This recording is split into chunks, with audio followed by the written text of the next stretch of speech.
Hey guys, welcome back to another episode of Deanin It Yourself. Today I've got a bathroom faucet here that I'm going to be replacing.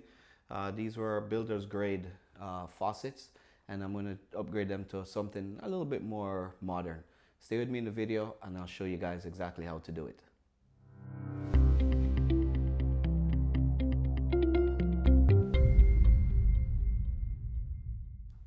Alright guys, welcome back. Like I said, I'm going to be upgrading this faucet here. Some of you guys may have some old faucets, whether they're working, not working, or they're outdated, you just want to change them. I'm going to show you guys how to do it pretty easy. Sometimes they may be a little complicated, but for the most part, you're going to follow the same steps, get yours replaced, and you should be up and running with a new faucet in no time. Before we jump into the video, guys, I do notice that most of my subscribers aren't the ones who are watching my videos. So if you are watching this video and you find it helpful and you want to see more, please subscribe, give me a thumbs up, like this video, share it with your friends. With no further ado, let's jump into the video. We're going to be bouncing around from views from the top of the sink and from under the cabinet, just so I can give you a perspective of what you need to do when you're starting. One of the first things we're going to want to do is we're going to want to go underneath our cabinet here below our sink, and we want to find our shut-off valve. Now yours may look like this, it may not, but one thing I want you to notice is if you see this valve here, you notice how there's no nut on the end here.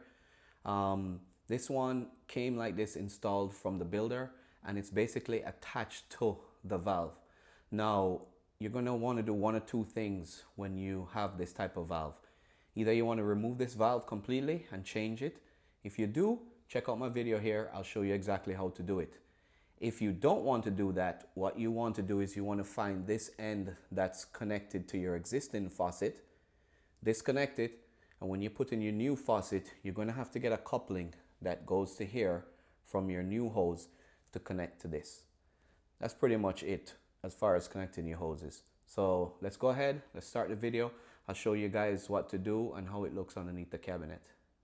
All right, once we're underneath the cabinet, you want to find your valves for your cold water and your hot water. They should look like this. You're going to want to turn them off, make sure they're closed. And in my case, I already replaced the valve, so it has a connection here that's ready to accept the new hose. If you had a hose connected to here, all you would do is you would loosen the nut here and remove the hoses. Now you may get some water, but if you have a little bucket handy, you can always leave it below the valves, because you may get water dripping from time to time, but no worry about that. All we want to do is turn off our valves and disconnect our hoses. One thing we want to know about these bathroom faucets, in this case we have 3 individual holes that are going through our counter, so you need to make sure you purchase the one that fits yours. If it's an all-in-one single piece, or if it's 3 individual holes, you just need to know what you want. And the way this works is, all it is once you've disconnected the water line that goes from here to your valve and goes from here to your valve, the only thing that's holding this to the basin is some lock nuts that are held from underneath. So you have one nut here, one nut here, and one nut on this one. So what we're going to do is we're going to go underneath and we're going to loosen the nuts that are connected here, here, and here. And once that's done, we should be able to remove these individual pieces. All right, now that we're underneath the vanity, you can see here, there's one connection here for your cold water. This one is the center control, this one is for the center, and this one here is for the hot water. Since there's so many hoses connected here, I'm going to try and disconnect as many as I can just to free up some space so you guys can see what's actually going on. There's a nut here that I'm going to try and loosen, and then I'll do the same thing on the other side.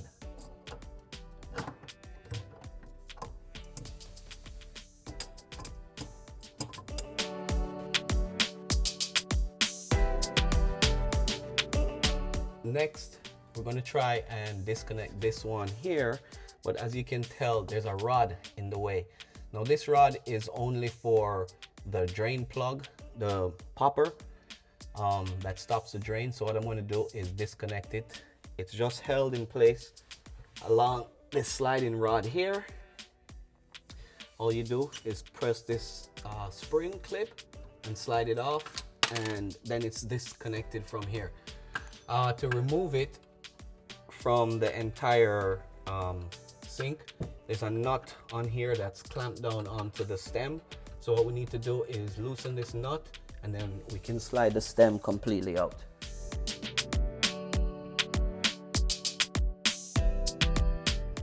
Now, if you have a sink with an overflow setup and you want to retain it, then you may want to, you're going to want to leave this in place so that when you insert your new sink, you can connect your new rod to here with a spring clip. Once the nut is removed from the stopper, you can pull it out from above and it will be out of your way.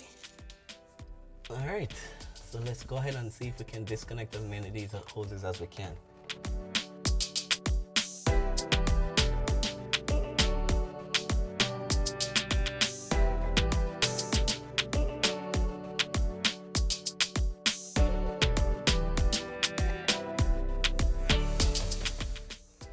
The last one in the way seems to be this one here, but once it's disconnected, we should be good to go. All right, this gives us a better look at what's going on under here. You can tell here we have a nut that's holding the cold water valve to the basin. This middle one here has this nut here, and this one here has this nut here. Now, typically, the pipe here is pretty smooth. It's usually just a single pipe going down, and then the connection is on the end. Here they've welded this fitting on here to this pipe, so even if we were to remove this nut, it couldn't slide all the way past this. So what's going to happen is I'm going to try and disconnect it from above for this one, and for the hot and for the cold. For the spout, I'm going to get a ratchet on here and remove this one. If yours is smooth, all you need to do is loosen this nut, slide it all the way off. The same for the cold and the same for the hot, and you'll be able to remove it from, you'll be able to remove this connection from above by just pulling it out. But in this case, I'm gonna have to do a little bit more work, but yours may be easy. If yours is that way, then you can skip along to a further portion in this video where I show you the installation of the faucet. All right, we don't have much space to work with, but let's try and see if we can take it off.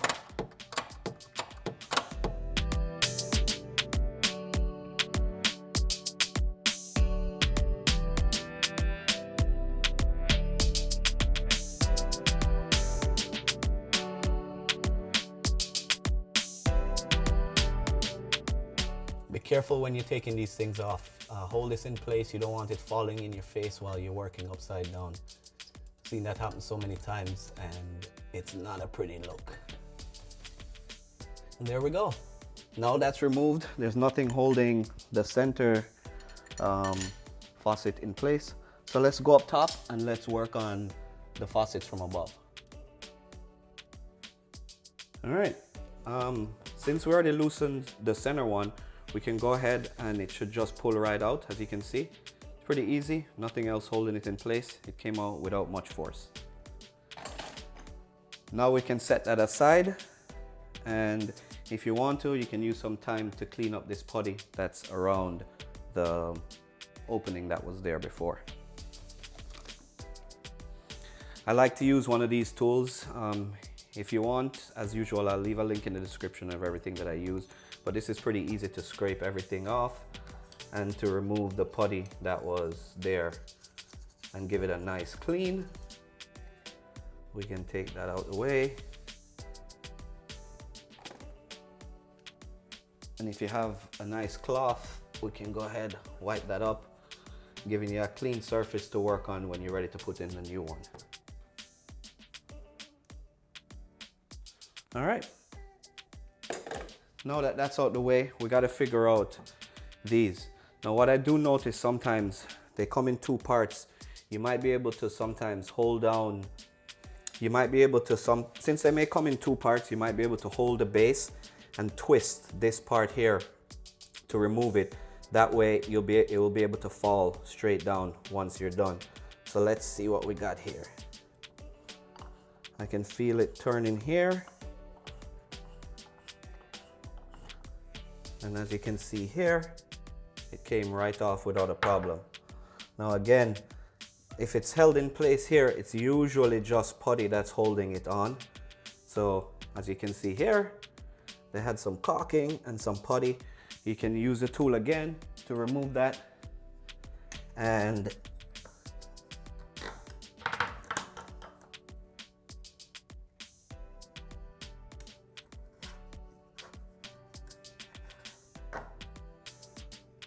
there you go.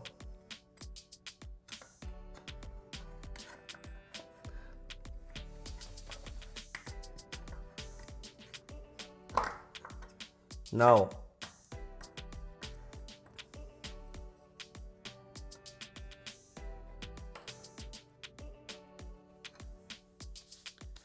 what we may have to do is we may have to go down and loosen the lock nut, because right now it's holding this washer to the tub, to the basin as well. So what we're going to do is we're going to try and loosen the nut from below as much as we can to give us some wiggle room to see if we can get this thing. Now these nuts can sometimes be a pain to work with, I won't lie to you. However, with a pair of vice grips and maybe some adjustable wrenches, you may be able to loosen them up enough just so that they can start becoming loose. That way you can try. There you go, you can see this one here is already coming. Sometimes with the channel locks you'll be able to get it easy. If not, you just have to work with it and try until you get it.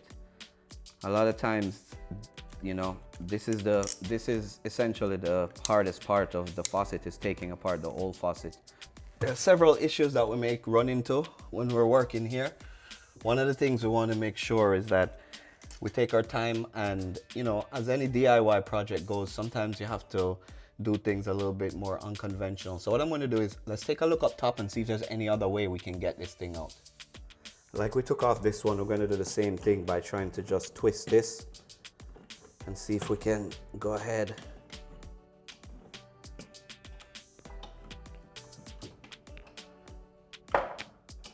Okay, we're able to remove this one as well. Let's take a look and see what we have going on here. Remove the putty.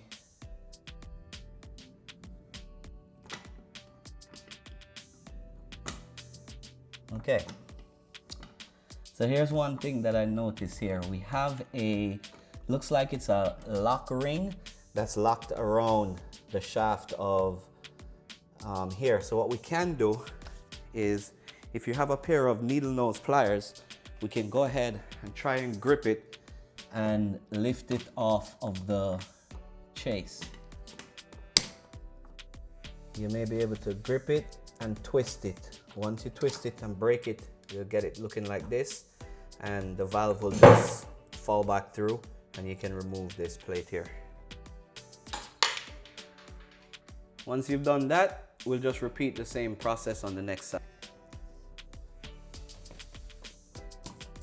Once you got it high enough, you should be able to just pry it off like that, and it will fall right out. Now that we're done, we have all the holes, all the pipes are removed from the countertop, and all we're left with are the holes here.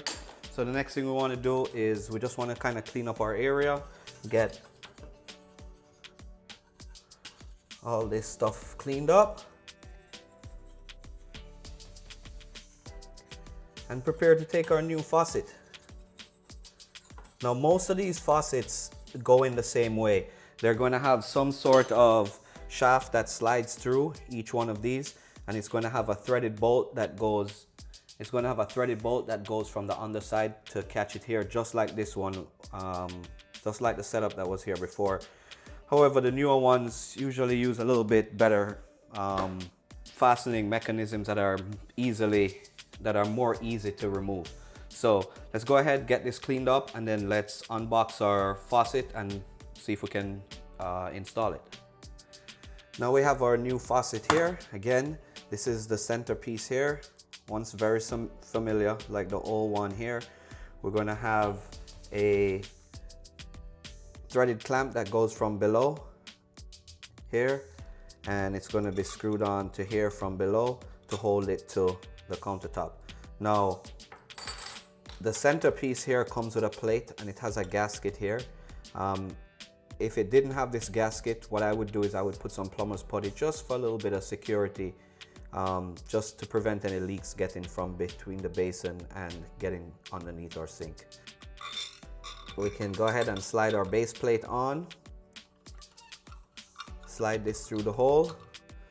And what we want to do is we want to reach underneath with our two clamps. What I'll do is we'll slide this like this, and then we'll slide our nut on from below, and we'll hand tighten it and adjust it as we need until we get it to the right location. We can slide it forward and back until it's centered, but for now we'll hand tighten it and we'll get it nice and snug. Now we have our hot and our cold handles. The hot is usually marked with red striping on here, so we know that the hot is usually on this side and the cold is on this side. So what we can do is we'll go ahead, slide them in, and we'll slide this nut over both of these here from underneath, and then we'll go ahead and we'll tighten these down, and then we'll go ahead and we'll tighten it to clamp it to the basin. What I like to do on these is I like to put a little bit of plumber's putty around here just to hold it down once it gets tight to prevent any water from seeping and getting underneath here. So let's go ahead and we'll do that now. And then I'll flip the camera around to show you what it looks like from underneath the sink.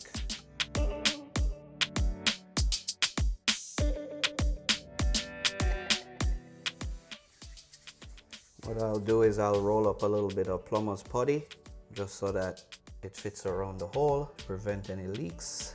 And then I'll do the same thing for the cold. All right, once we have those in place and it's pretty much, we have them aligned just about how we want them, we can go ahead and tighten them up from below, and then we're done.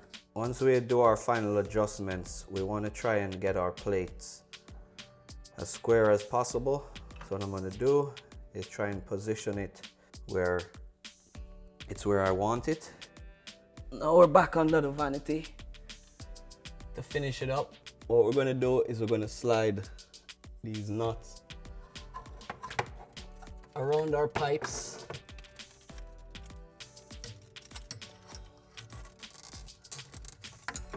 And then they just thread onto the rod. We can do our final adjustments from up top and below at the same time just to get the final tightening down. We're going to do the same thing for the hot water.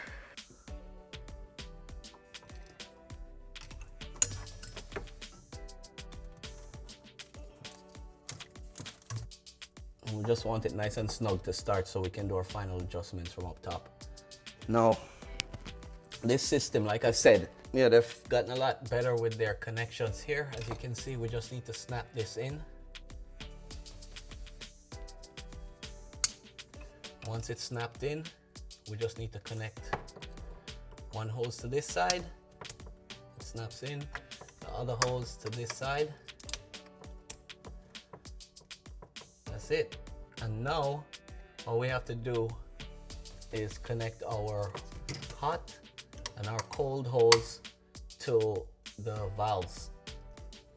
Let's go ahead and do that last, and then we'll tighten up everything, and then we'll make sure it's all straightened up and the water is running and we have no leaks. Once we've connected our cold, we repeat the same process. Connect our hot.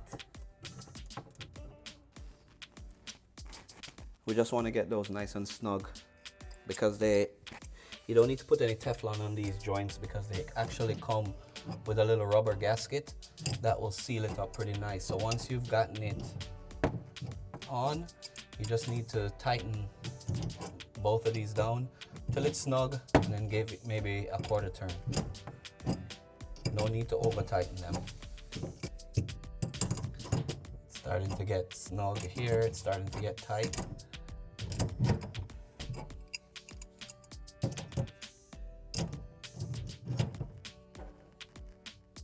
Once it's snug, I'll just give it another quarter turn and that should be it. Then I'll repeat the same process here for the cold water. And that's it. Now that we have our lines connected, we can go ahead now, straighten up our valves, tighten them down, and then we can turn on our water and check it out. Once everything is tightened up, all we gotta do now is turn on our hot, turn on our cold valves. We'll monitor this for any leaks, and then we'll run the water and see how our faucets operate. Well, there it goes. Looks like our faucet is running and working fine. Once again, another good install. I'll continue to monitor for leaks, which I recommend you guys do too. But apart from that, everything's done. Alright guys, welcome back. That wasn't too bad actually. We got our new faucet installed. It's running well. We've tested for leaks, and I hope this was helpful. Once again, if it was, please subscribe. Thanks for watching, and hopefully you guys will tackle one of these projects yourself, update your bathrooms, and get your hands a little bit dirty. Until next time, I'll see you guys in the next video.